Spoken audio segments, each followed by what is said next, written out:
Good day, classmates. So my name is Noriel Balanban from Group 3. So our report is about the termination of probation. The term termination means ending, satisfaction, or uh, completion. So how does probation end? There are two ways of terminating probation. The first one is after a period of probation with satisfactory compliance with the condition of probation.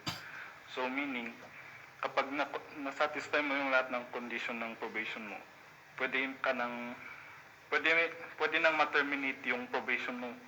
And the second one is the other ways of terminating probation. So this is based on Article 12, Section 60 of the Omnibus Rules on Probation Methods and Procedures. So these are the grounds. The first, yung sinabi ko kanina, successful completion of probation. Second is, so sa probation revocation, which is nasa Section 60, in-specify lang itong tatlong requirements dun sa Section 49, namely yung nature, character, and designation of violations, specific acts, place, date, and time of commission.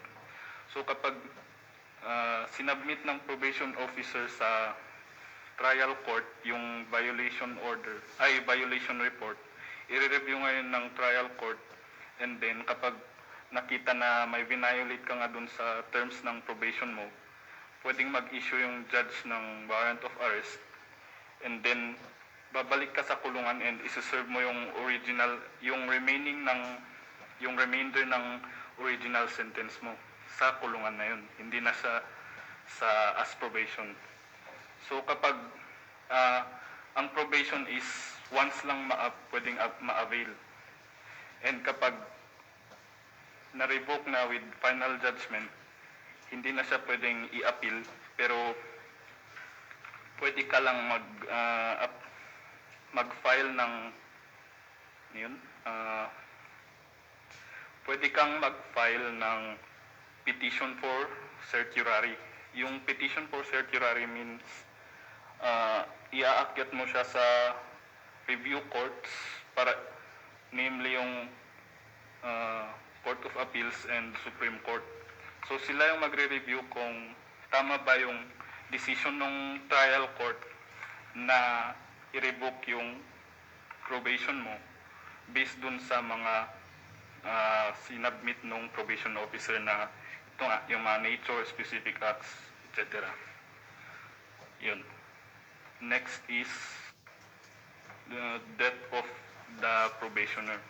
So ito, hindi na yata kailangan ng ibang paliwanag, kasi kapag namatay yung probationer, wala nang magsaserve ng sentence, so parang useless na siya.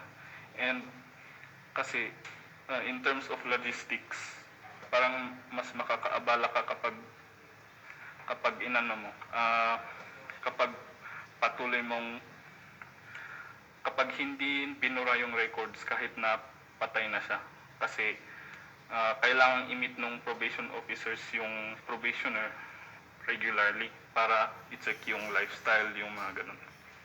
Next is early termination of probation. Ito naman, makikita siya sa Section 55 ng Omnibus Rules on Probation.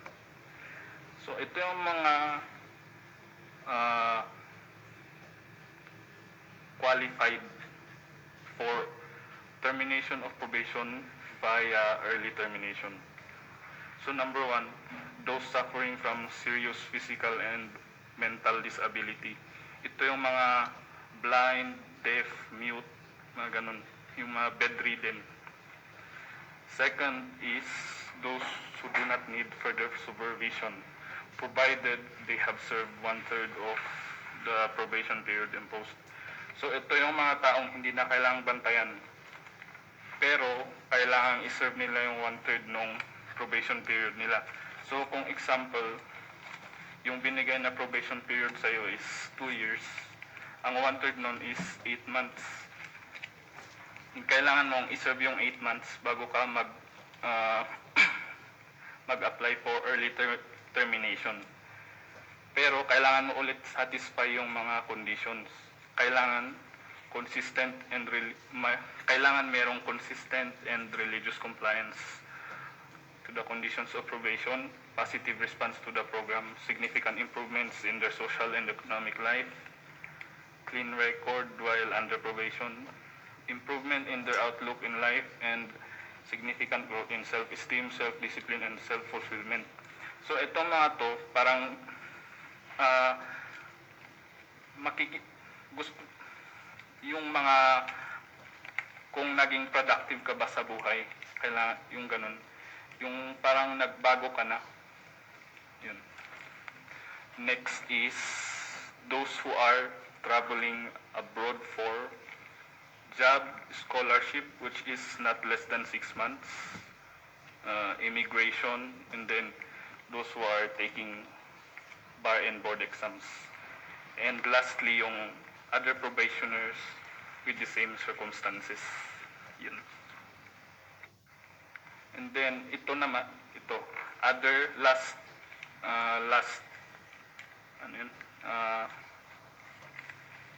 ground for termination of probation is yung other analogous cause or causes on a case-to-case basis recommended by the probation officer and approved by the trial court. So, example nito is, kunwari, pandemic. So, yun nga, bawal yung face-to-face yung face-to-face na contact. So, pwedeng i-consider yun ng probation officer and i-recommend na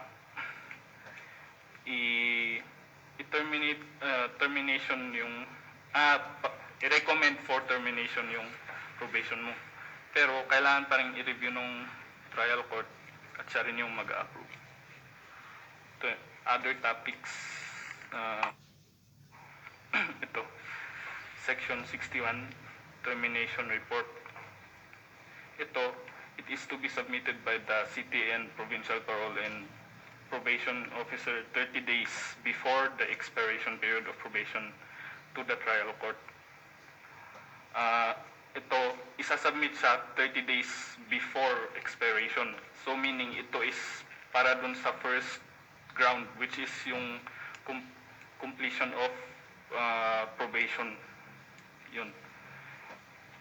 And then, yung nasa loob ng termination report is yung brief personal circumstances of the probationer, brief criminal circumstances of his case, prescribed probation treatment and supervision program, probationer's response to the treatment, recommendation to discharge the probationer.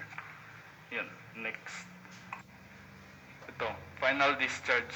Ito naman, i-issue ng judge after nung expiration na.